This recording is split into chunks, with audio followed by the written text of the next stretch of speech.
session. Today's the day. Oh, first, I love the shirt. You can hear me? The one I slept in? Yeah. What did you say? I missed that.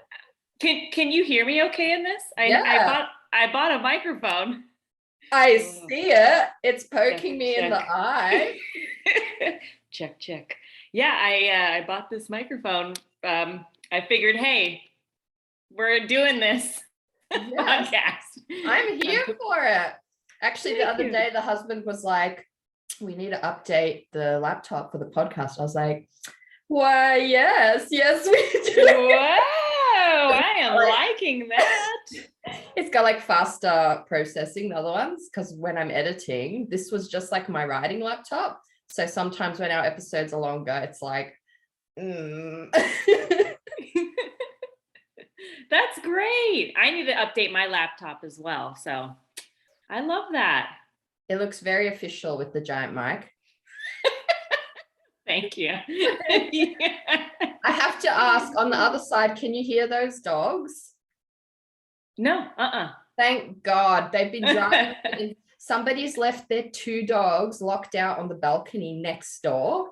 I've shut every door in the apartment to try and make like a sound zone, but they're like screaming and howling. And I'm just like, how have they just left them there? The whole night, like in the middle of the city, they're just going berserk. Not that in the middle of the city, but basically. Right. City enough. How does Goose behave when they're going nuts like that? She had her time, and let's just say she's well recovered from her stick stabbing because her little Bork box is right back to premium usage, and she is using it. So she had to go, but even like Goose is such a little nugget brain, love her, but she's a nugget brain. But even she, like, she'll have a bark for like 5 minutes max, and then she's like, this is shit, like I'm gonna have a nap. But they just keep going. So I was worried you were going to hear it. Okay, I hear him now, but it's not like, obnoxious on this end. I'm sure it is on your end, but over here, it's fine. Good. Hopefully our listeners will tolerate the city dogs barking. But I just didn't record straight away because, I know we always miss our content. Yeah, sometimes for the best. But most of the time, we're hitting gold as soon as we're on. We're talking. I mean, it's not wrong. Yeah. No, we hit it. Every time we're on, or even just messaging. Melanie, you always have wise bits of gold. Just like Courtney said in our group text or message today, you are gold. You are golden. So thank you for that. Or was it you that? No, she said that about you. You are gold. And you said, we're a light. I don't remember, but there was a lot of like love and cherishing. There's so much happening. love in that group chat. Like I think I said my catchphrase is gonna be like, keep shining. I don't know why I'm laughing so hard because it sounds really cheesy aloud. But we know. Yeah. Keep shining bright, beautiful souls.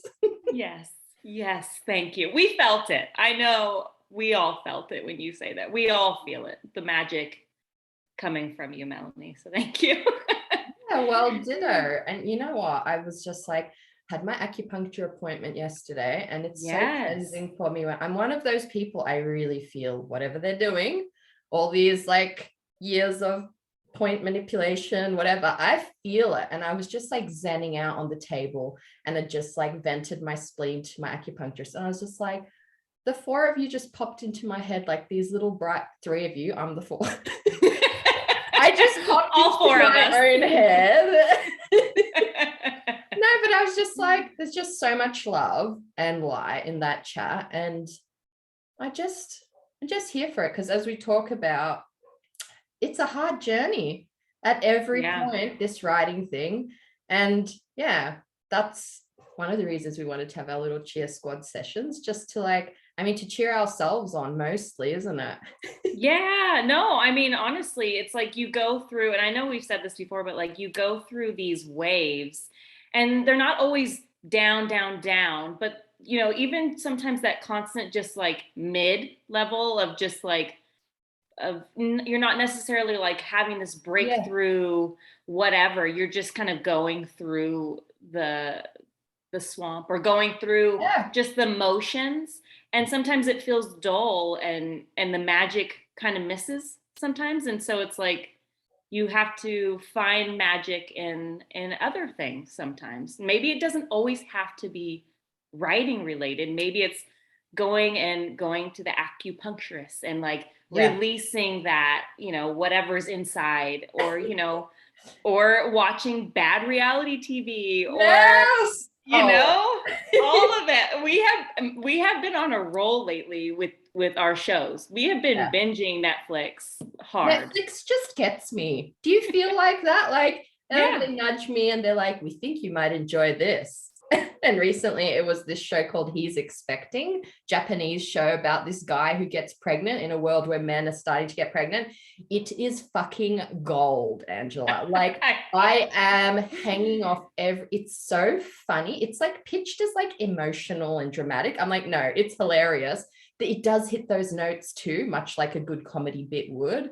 But damn, if you're going to watch something bingeable next, it's just, I was like, yes, this is what I need right now. I love it. How did you, so it was just a suggestion on your on Netflix? Because like, how do you choose that, right? Like, yes, I want to watch something about a pregnant man. Well, I watch a lot of K-drama and a lot of Japanese stuff. So it knows that I love that. But I had also I had finished binging Heartstopper. So I don't know why it recommended that after that, but I was here for it. Oh, Heartstopper. Let's stop there. I haven't watched the last episode yet. Or well, I literally, you've got, what do you have? So you've read them. Oh, there's a bunch. I've been waiting for the show. I'm a fangirl, baby. I did not know. I did not know it was like this. It is like this. And she's got this as well. Nick and Charlie, there's like books after that are actually like little novellas, but her main stuff is these graphic novels. Okay. Wow, I didn't know you were a super fan. I'm a super fan. It's honestly, I wish I could say I'd read more graphic novels, but other than Japanese manga, this is kind of all I've read. But I just gobbled it up. And I think like I found them at the start of the pandemic and I was just so craving light and love. And it's basically like romance gay boy Disney in high school, you know, and like that just hits every note, isn't it? Like just that's so it. And good. And it does hit like the prejudice notes, but it's in a very like, this is how we handle this, boop, nip it in the bud, and like just, but in a pure, beautiful world. You know? Yes, and pure is exactly it. It's like this, it's just this storyline and these characters in particular and like the world around them. It's just like full of just like cotton candy goodness. But there are like these moments of like where you completely feel almost, you know, just so much compassion for these characters who are dealing with having to come out, you know, and like what that means in their world, and you know, the fear behind it. And it's something I've never had to experience, and so like getting to watch it and like kind of understand how freaking scary it can be, and just not knowing if someone's gonna just completely turn their back on you,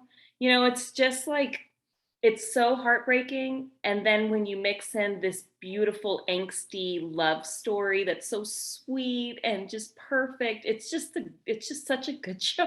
I watched it in one night, I'm impressed. Yeah. I was like, I have to finish this. Although I didn't finish the final episode because I did fall asleep. It was like 1:30 in the morning. So I will watch it. My daughter, because she watched it on her own. She didn't even like invite me, which was very rude of her. But like, but I was like, I have one episode. And she's like, okay, fine, we'll watch it together because I haven't watched it.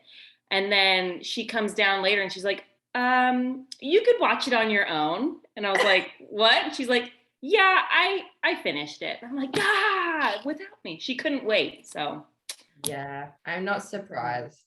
So yeah, little random Heartstopper. Yeah, Heartstopper plug. In the fangirl club now, and you're in the fangirl club with Demon Slayer. I went super anime bubbles today because yay.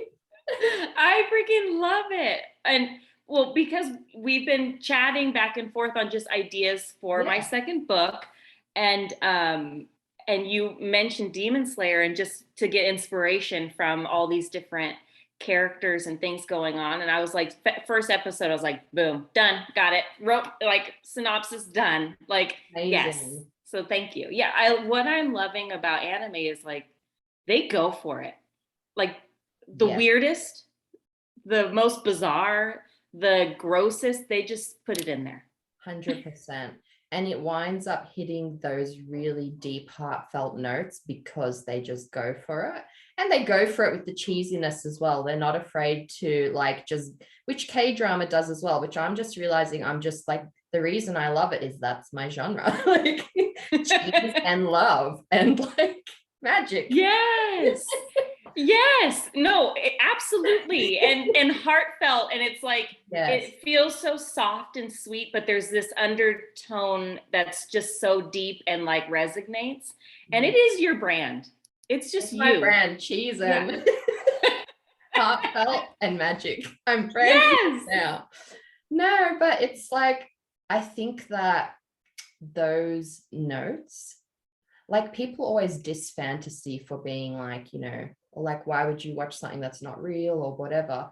But I'm convinced that like really heavy, deep topics are more powerfully and more easily understood when it's hit with the balance of humor or fantasy or drama, whatever it is. I think if it doesn't have that balance, it's only reaching a very small audience who kind of like love to like feed into the just drama and negativity, really. Like, but I find that the stuff I love most, and that like I can love a broad range of stuff, it's balanced by one of those other things, by the romance or by the magic or whatever it is. Yes. No, I am here for it. Absolutely. Absolutely. And I'm finding that kind of for myself too. Like, I pitched a few different things, and like the one, and the one like kind of like a ghosty story, and you know it was dark, and I found myself like, I love the idea of it, but I found myself not necessarily super like amped to get into it, because I knew it would be more of a darker like deeper emotional story, and I was like, I'm not there yet. You know, like give me Zorro, give me you know, some freaking vampires and all the goods. So I think sometimes we just need the fun and fantasy. And it's like they say, from the mental point of view, you are what you consume. Like, and I've found that so much. Like, I mean, obviously you can't, or you got to have bad days too, but I find that like I can like cheerlead myself with Heartstopper into a positive mindset, you know, or you can watch something really, that's not to say like totally shy away from the negative and bad stuff, but I think if you know you're vulnerable to certain things, it's like, why not feed your brain that? And we talked about that with Sarah the other day about like blocking out the noise. And for me, that's what blocking out the noise is. It's understanding that like I have anxiety disorder, and I'm like extra like empath, highly sensitive to like the slightest change in the atmosphere. I'm like, oh, the world is ending. So like when I have a day where I feel like that, like I'm not gonna watch Shingeki no Kyojin, Attack on Titan. That's another anime, very good, but very I've seen dark. it. You've seen that? Look at you. I'm so impressed right now. I did not know this. But like way darker, right? Very dark, very dark. I've not watched season 2 because pandemic, like it came out, and I was just like, no, I'm not watching that then. So yeah, that's like my way of kind of blocking out the noise and like focusing in on stuff that's gonna like, you know, get you through the day. Yes. And just to take this back to writing, like sometimes when you are in that lull or you are kind of depressed about how maybe your project is going, or, you know, you're just feeling that bleh, it's like, okay, well, what's going to make you happy? And so finding a show, something simple as a ridiculous show, you know, about a demon slayer or, you know, or these like, you know, angsty love stories, those things that bring you joy will also kind of resonate and kind of almost give you that boost or, you know, make you motivated or inspired in your own stories. I think it makes you almost want to be like, dang, that's what I want. That's what I'm missing, is like that fun side. Okay, that's what I need to incorporate in my own stories. And and so Demon Slayer got me. It got me. Yeah. And I freaking love it. Yeah. And I just watched last night. I've just been binging things because I haven't really been writing, so I've been binging. And I watched on Hulu The Hating Game. Have you seen that? I haven't seen it. Good? Yeah, because it's another movie based off a book. And it's just about these coworkers that, you know, just butt heads and the tension and chemistry. Yeah. Perfect. I'm sure people have their opinions on it because I don't know, maybe it's different from the book. I've just seen the movie and I was like, yes, thank you. Yeah, but I'm here for it. And you know what? You've been creating so much, like revisions and like all these amazing synopses you've been creating. Like that all takes, you're kind of like putting the stuff into the brain mincer, you know, and like I think you need to consume a lot in between all of that, you know, and just give yourself the time to watch whatever, even if and sometimes it's something random like Byron Bays, which you knew I was going to come back to. I've been waiting. I love Byron Bays. I really do. I hope season 2 is coming soon.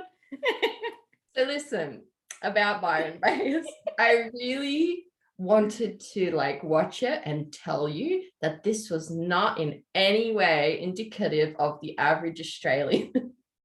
But I am sorry to say that I know people like this.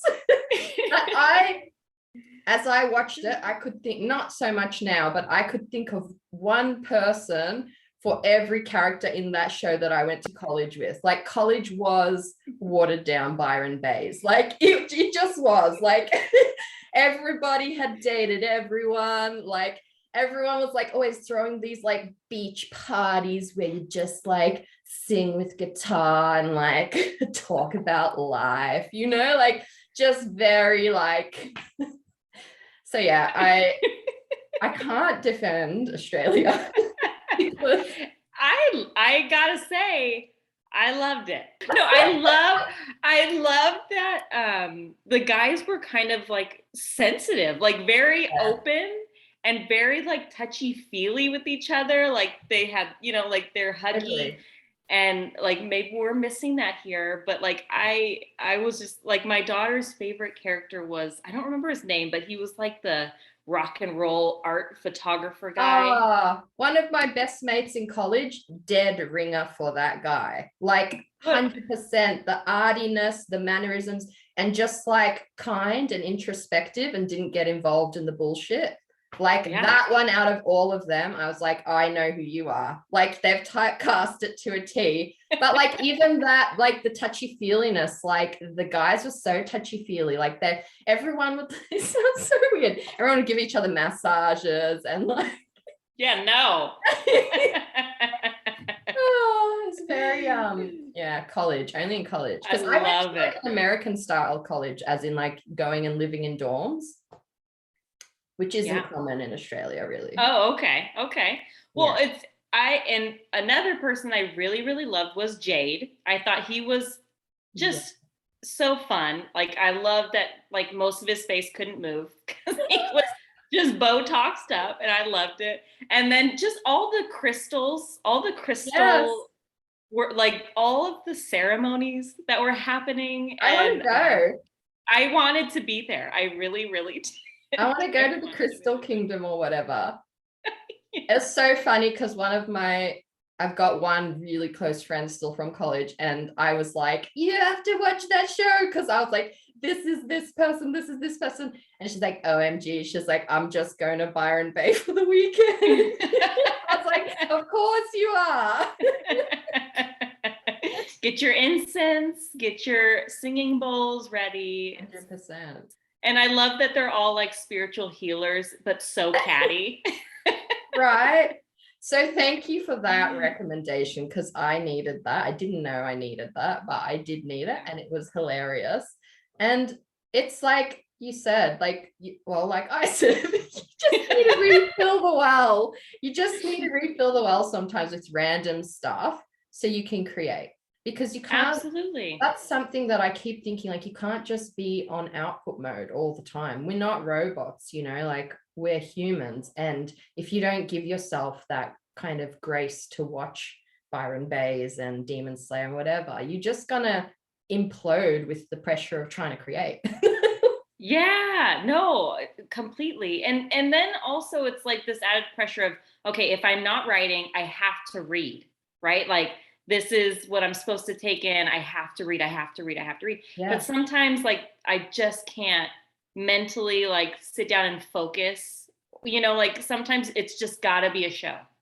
And, and because I think I put so much pressure, like, because you hear it all the time, writers have to read. And I totally get it.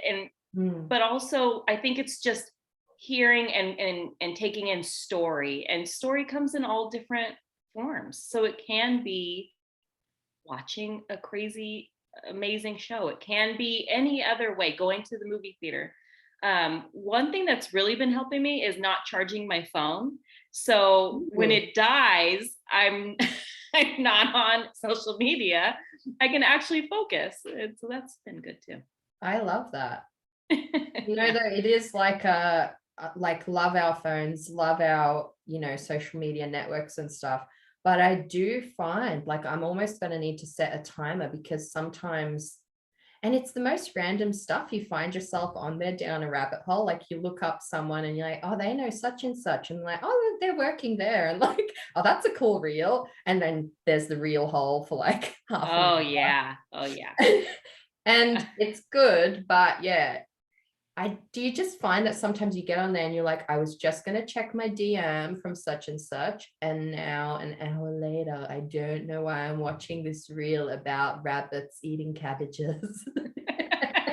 That sounds very specific. Yes. Yes, actually, yes. It is such a sinkhole. I mean, we love social media because you and I live on it, and it's where like all our friends are.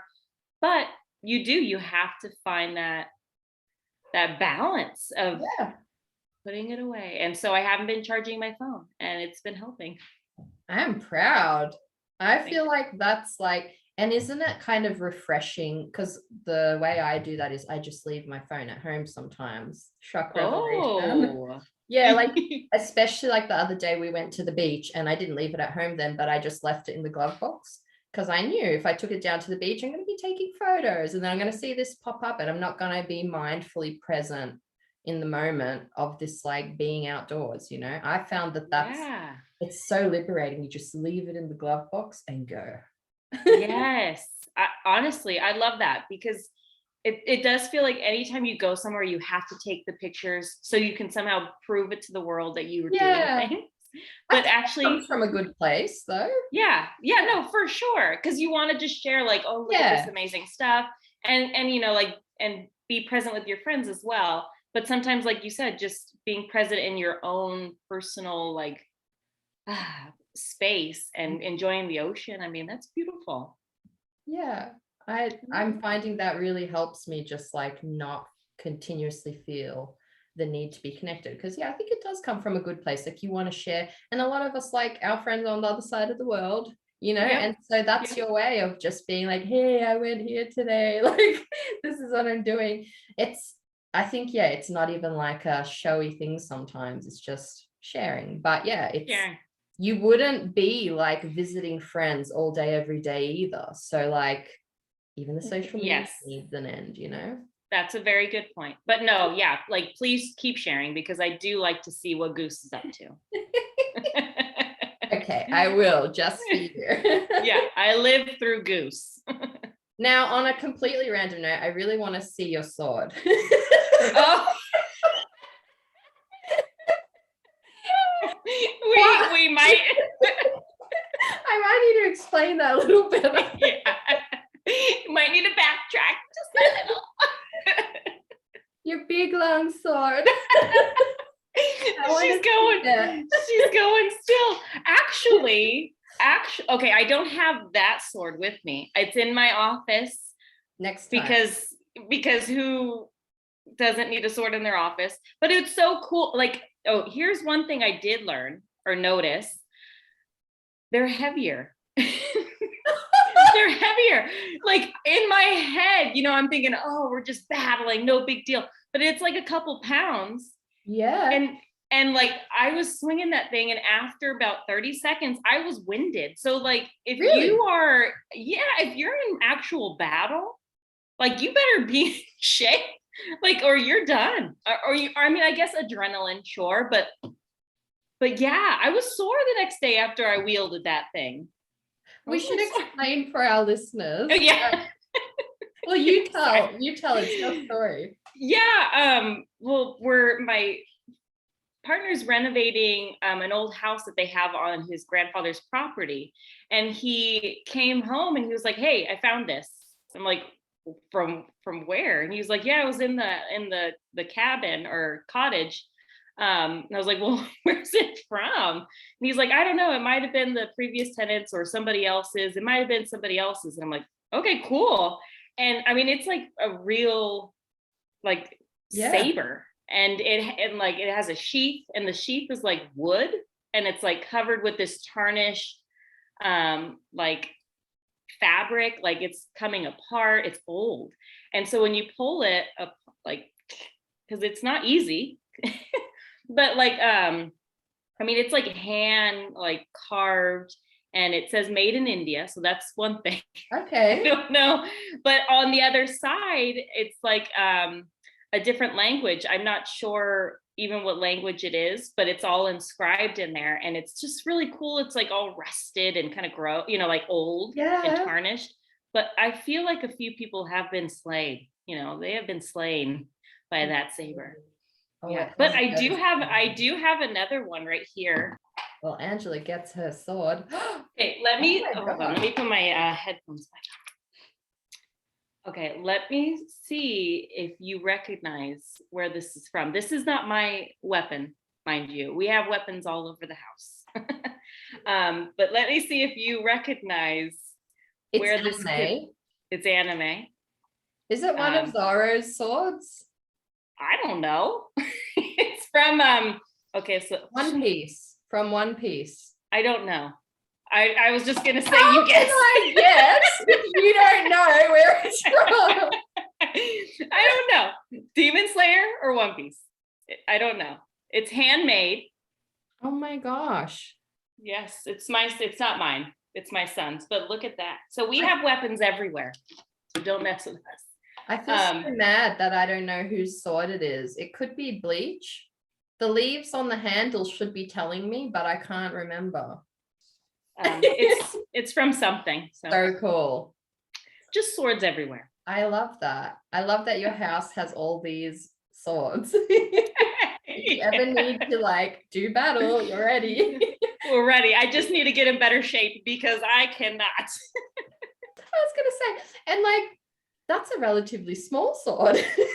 Yeah. Like the ones that knights lug around, like the old European swords, they're big. Like they're big. Yeah, it made me rethink a lot of stuff that I like, because you know how you have like you write, or you fantasy writers or whoever can write a battle scene, and like characters that I've had will have swords, but it gave me pause because I'm like, wait a minute, they're not just whipping these things around. So yeah. So maybe yes, now I am a method actor, a method author. Yes, I am. So we're finding inspiration everywhere. you know? 100%. You know, I was like, you always ask our guests writing tips and what would you tell your younger self about writing? And I wanted to ask you today, because I feel like we always get the gold. I'm just going to put you on the spot, but I feel like every time the answer will be different. So bear with me, because, you know, you also have a lot of, for our listeners who have made it this far, through me and Angela just catching up about Byron Bayes and other Netflix related things. But I mean, this is what the podcast is here for. I want to hear give us a writing tip that you've found helpful to you today. And then you can tell your younger self, like from this Angela, this moment in time. We'll ask again another time. Right. Yeah. Each version of Angela is different. Next week, 100%. She'll be different. But honestly, and Sarah really touched on something, I think, that really, it hit home, and it was like a good reminder. And it really, truly is just to kind of like block out the noise, like she said, and just to kind of remember why you do it, why you're writing in the first place. And I think we put so much like this weird pressure on ourselves to get a project done, and to get revisions done, and to do all these things, but no one's really, not to say they don't care, but they're like waiting. Oh, she's got to get this to me now. You know, it's not that. We just put this pressure on ourselves to get this manuscript finished and written and perfected because we want to get to the next step. And I think there's so much like fun and beauty that we're missing trying to get there. And for me, like, I would just constantly try to remind myself then, and even still now, is like to take the time to just enjoy the process and the magic of that process. Because there's just something so beautiful about, for me, I am a pantser, but I do know where I'm going, you know, I do know where I'm trying to get to, but like, I love just discovery writing and being okay in that space and not feeling like I have to get it right the first time. So my advice is just to kind of like ease up on yourself. Just be kind to yourself and let yourself discover what works for you, and being okay with whatever that is. Because nobody can do exactly how you do it. You can't do exactly how somebody else is doing it. And so it's just being okay in that space of discovering how you like to write, what makes you want to write, and stay there, because it really is magic. It's supposed to be this thing that makes us feel good. And I think when we put pressure on ourselves, it takes away that good feeling, you know? So that's I love that. Yeah, thank you. How about you? I need to hear yours now. I'm just sitting here absorbing that, and I'm gonna make a reel with that later. I fully second all of that. Like, just the not rushing part, like the leaning into the journey of it, because for some reason you go into it feeling like you should almost immediately get a book published at the very start. And I wish at the very start I had the mindset I do now, which is just like, I'm still a student. And like, I think good writers always are. That just to kind of like you said, let that process, let that journey happen. And I'm trying so hard to celebrate all the little wins, and just like, because there are so many. But actually, the thing that I would give advice to people, I think it's absolutely crucial if you want to do writing as a career, because I think I've heard someone say this before, and it was some of the best advice I received. Know what you want in the industry, but be prepared for anything. So know that you want to be traditionally published, and say it and go for it. But whatever doors open along the way, be ready. But I think what I was going to say before, I'm all over the place. Networking.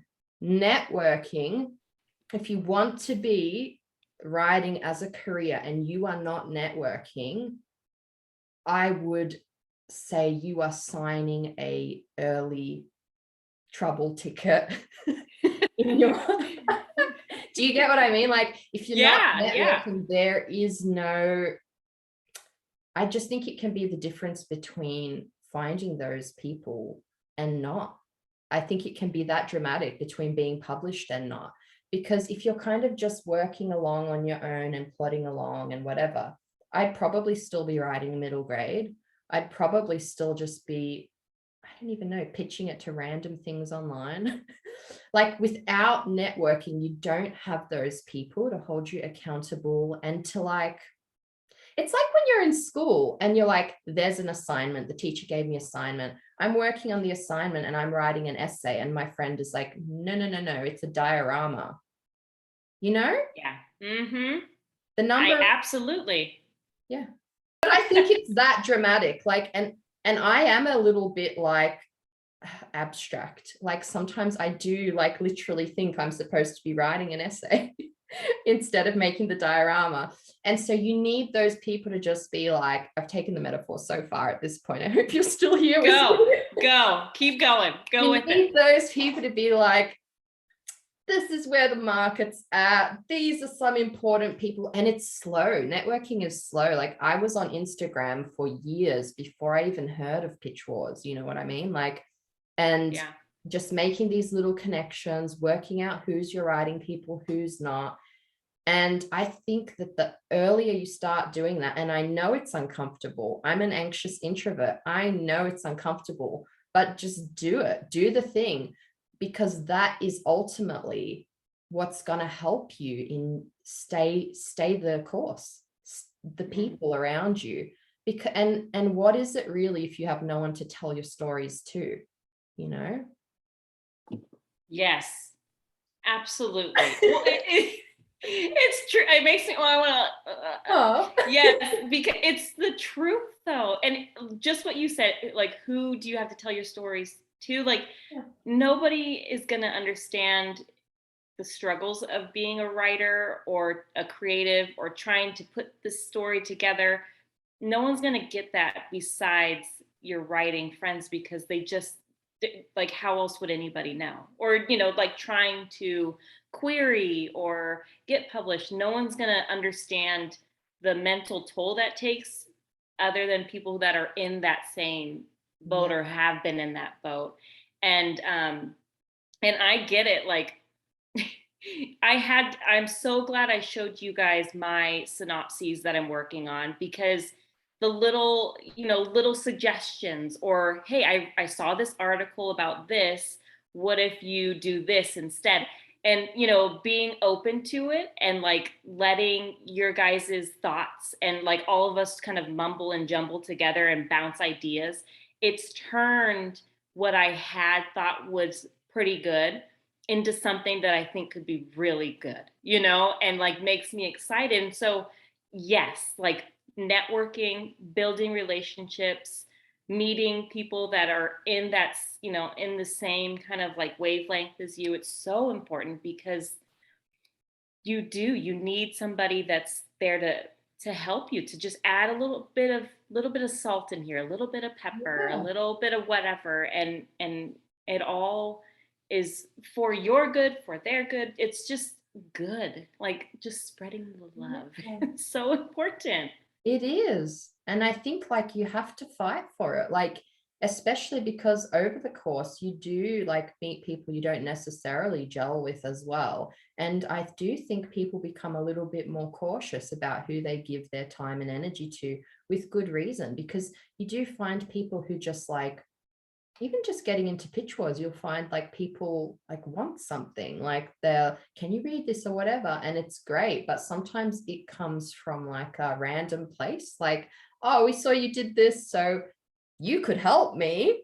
And it's like, it's not genuine networking. It's like, so I like to just kind of, you can tell, I think, very quickly the people who are just like burning bright for writing and just want that support and want that guidance and are ready to swallow the pill of, because, you know, I was just thinking as you said that, as we were like all chatting and brainstorming, and how like good that felt.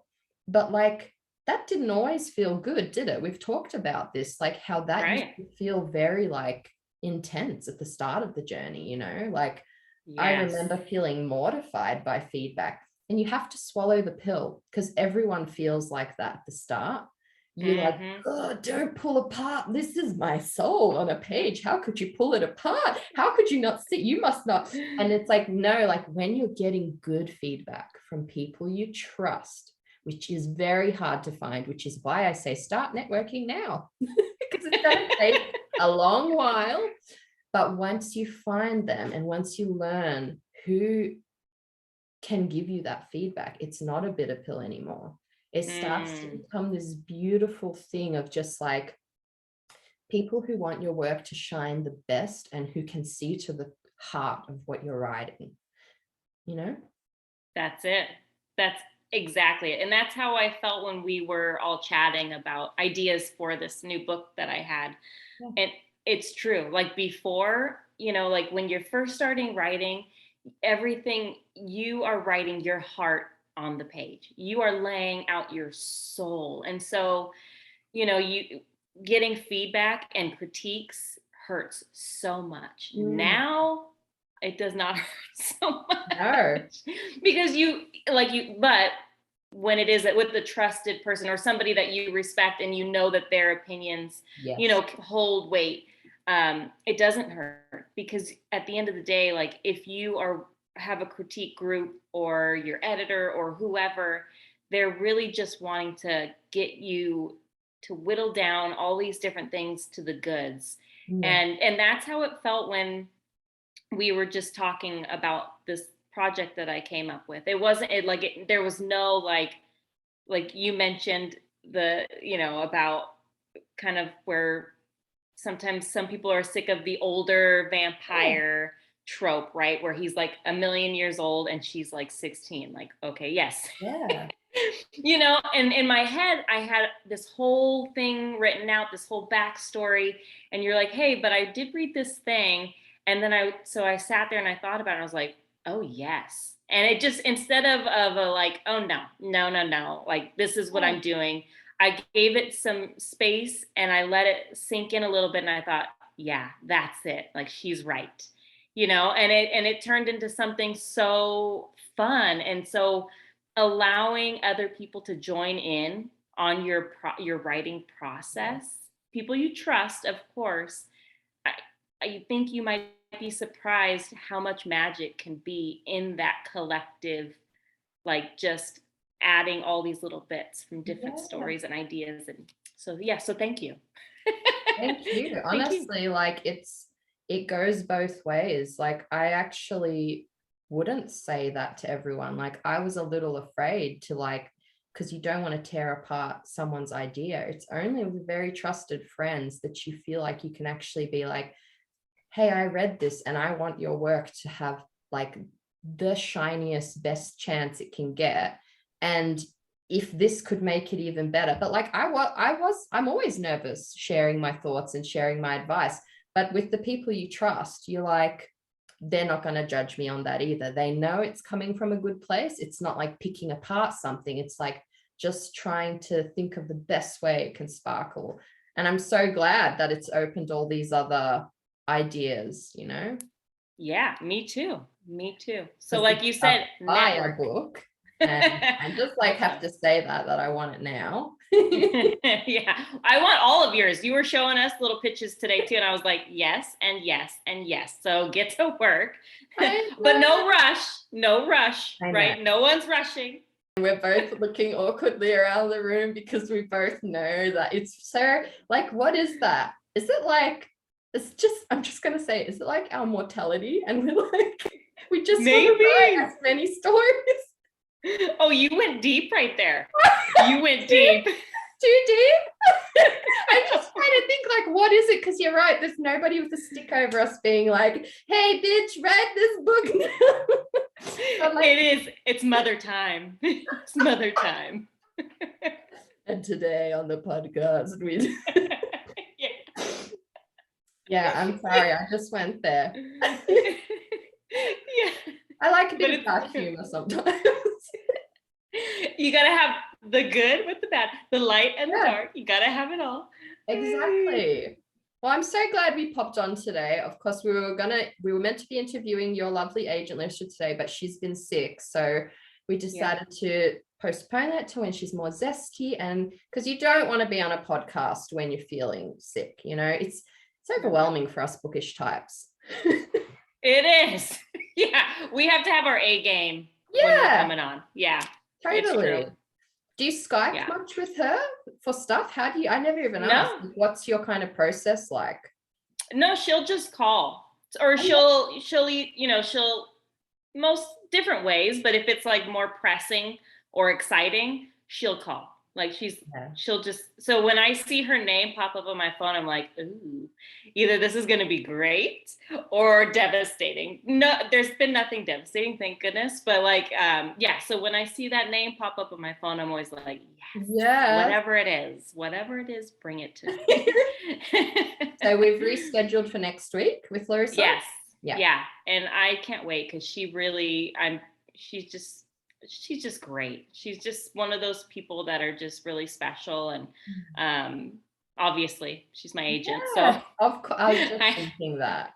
Yeah, she's great. And we really are lining up some amazing agents coming up and guests. I mean, we just keep bringing on all these people that I get more and more excited about every single time I'm looking at our calendar. I'm like, oh my gosh. So it's going to be a busy next few months, but in the very best way. We have 4 agents so far, and then some amazing authors coming on, some up and coming writers, and it's really cool. We're just networking. And isn't it the best way? It's just like meeting for coffee with a new friend.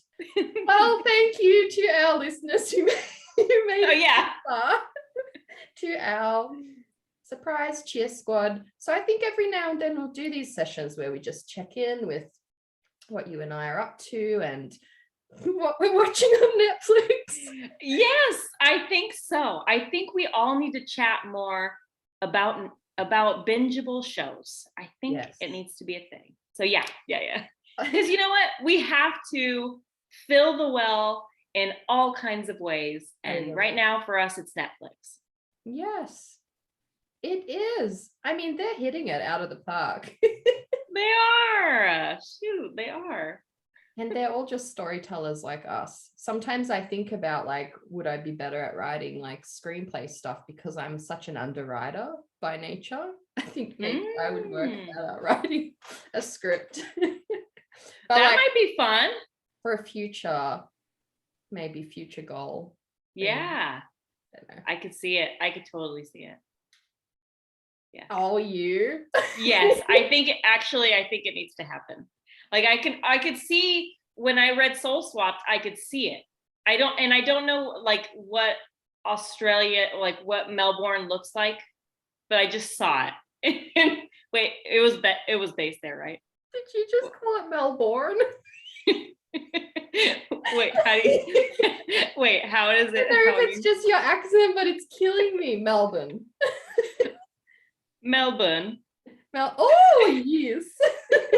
I don't know why. I've been watching Byron Bayes. Melbourne. Melbourne. Me.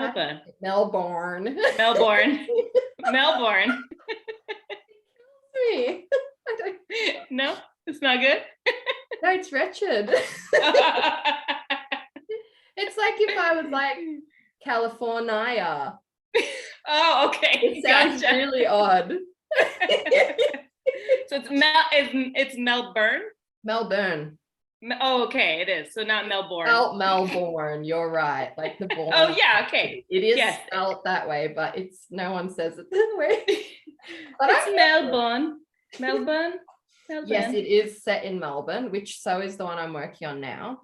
Eventually I'll go away from Melbourne, but with my writing, I think I want to do one set in Japan because I've spent a lot of time there, but for now, Melbourne. Melbourne it is. I love you.